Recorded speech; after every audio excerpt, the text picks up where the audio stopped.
today's practice, we are going to be focusing on the hips, showing them some love. So we often will store a lot of emotion, stagnant energies in the hips. So come down to all fours. Take your time to get there. Find your foundation, so really active and rooted through the palms of the hands. You're stacking your shoulders above the wrists. You can have a slight bend into the elbows. Belly button pulls in and up towards the spine. Hips stacked over the knees. And just feel it out. So no, it doesn't have to be perfect.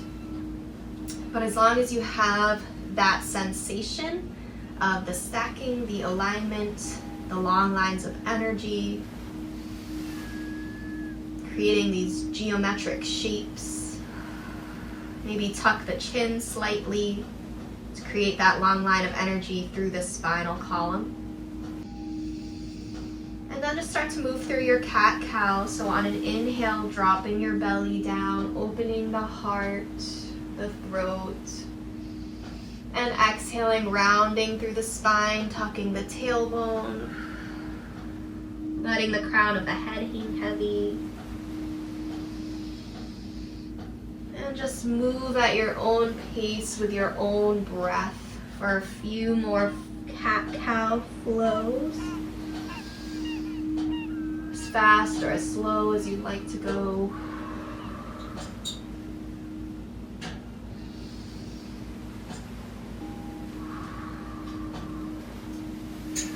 And then come to stillness for a moment, flat back, neutral spine. And walk your knees out to the edges of your mat.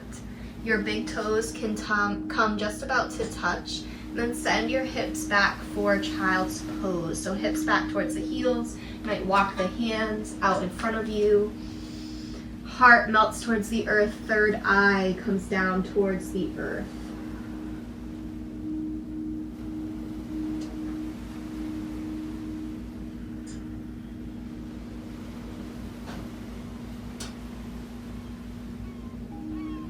Inhale, rising back up to your tabletop position, bringing the knees back in. Breathe in to lift the right leg up. Toes lift up off of the earth. Inner thighs spiraling inward. Glutes turning on. Point and flex the foot. Roll through the ankle. And then bend into the right knee and just start to move through some hip circles. So you're going to draw the right knee towards the right elbow, then circle it in and back, then out to the side. And be really active through your hands as you do this to take pressure off of the wrists. And switch directions with that circle. Make sure you're breathing as deep and expansive as you can make those breaths here. And then pause, bring that right knee back down to the earth. Just sway the hips out from side to side. If you'd like to take a quick break up off of the wrists, you can do so. Maybe shake out the hands, roll through the wrists, whatever feels good. And we'll move on to the other side. So diving back in. Let an inhale lift the left leg back behind you. Point and flex the left foot. Roll through that ankle. Feel the belly button pulling in and up towards the spine. Actively engaging. Slightly tucking the chin. So we're not craning the neck, creating any strain there. And then bend into that left knee. Start to move through those hip circles on this side. So reaching that knee towards the left elbow, opening up, coming in.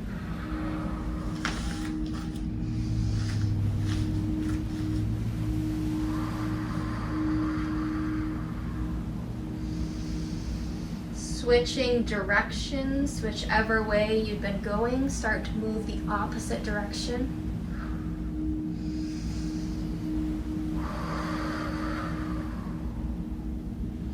One more time. And lower that knee back down to the earth. Send the knees out wide, big toes to touch, and send the hips back for child's pose.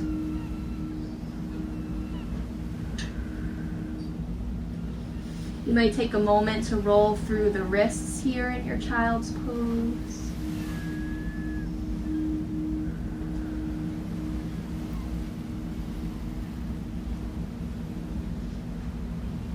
Then on an inhale, rising back up, coming to all fours, and then tuck all 10 toes, press into the palms of the hands so you can lift the knees, send the hips up high and back, downward dog.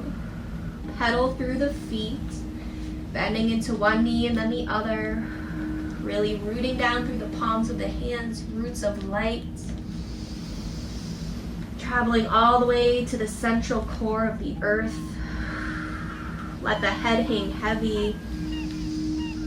And then slight bend into both knees so you can really send the tailbone up towards the back of the room.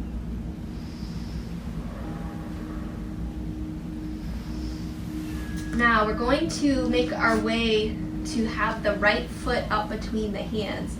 So you can either breathe in, reach that right foot up high and back. Try not to kick anything that you have around your house. And then bend into that knee. Use the core to reach it up and step it up between the hands. And you can take as many steps to get there, or even use your hand to guide that foot up there. You could also, from your downward dog, come down onto your knees first and then step that right foot up. So you have plenty of options here of how you want to get into the posture. But once you are there, you can have your knee lowered or lifted at first here, just pausing for a moment in this low lunge. Breathing into the heart, lifting the heart. And then exhale, everyone lower that back knee down. Now we're going to move into forward facing pigeon. So we're going to start to walk the right foot over to the left edge of the mat. And then from there, we're going to drop the shin and the knee down almost parallel, but not quite, to the front edge of the mat. And then you just kind of lower down onto the hips here. So you can kind of walk that back knee out, and you'll be able to feel it out, what feels good. So, if you're finding that you're here, you walk the knee out, walk the foot out, drop the shin, drop the knee, walk the back knee out, come here. If you have a lot of space here between the earth and your hip, you can always place a rolled up blanket here or bolster. Anything that's going to make it comfortable for you, bring the earth up to you. So a blanket can be really nice under the hips here.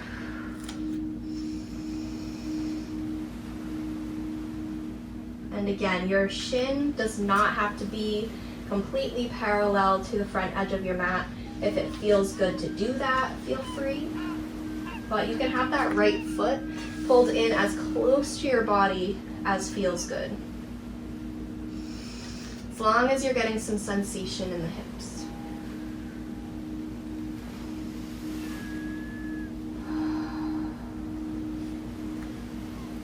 Breathing in through the heart. Exhale out through the back of the heart. Feel the hips sinking into the earth.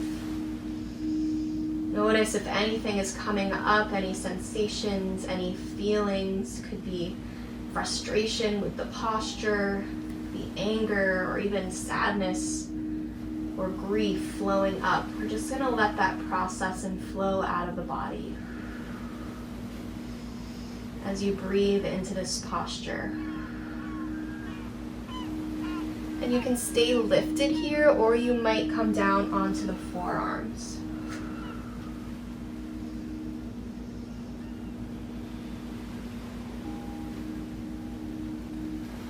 When you feel satisfied on that side, come up. If you lower down onto the forearms, press into the palms of the hands so you can send the hips back and return that right knee by the left. Now either stay right here and step your left foot up between your hands, or you might flow back through your downward dog like we did on the other side. Sending it up to your down dog, and then breathing in, lifting the left leg up high and back, three-legged dog. And then drawing that knee in, stepping the left foot up between the hands. Might rock back and forth in your low lunge for a moment. And then dropping the back knee, walking the left foot this time over to the right edge of your mat. And then just dropping the shin, the knee down, just about parallel to the front edge of the mat. Walk your back knee back so that you can come down onto the hips, come onto the top of that right foot. And this should feel really good. So if this feels very painful or just uncomfortable, it doesn't feel right in your body, just know that you can totally skip this. You don't have to force our bodies into anything that's not serving them, despite what other diet cultures or fitness instructors may tell you. Staying lifted here, either breathing in and out through the heart space, letting the shoulders melt down away from the ears. Or maybe you lower down onto the forearms or onto a couple of blocks or a bolster.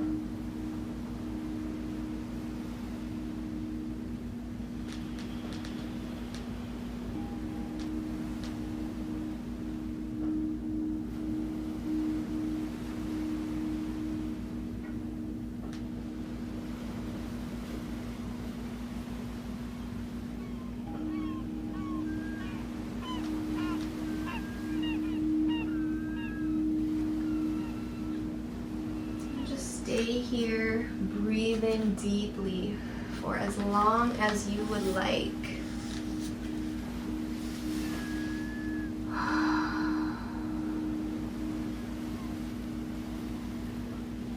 When you are ready, I'll invite you to come back to an easy seated pose. Inhaling to reach the arms up overhead. Exhale, the palms come together down to your heart space. Thank you again for practicing with me today. The light in me honors and bows to the light in all of you watching. Namaste.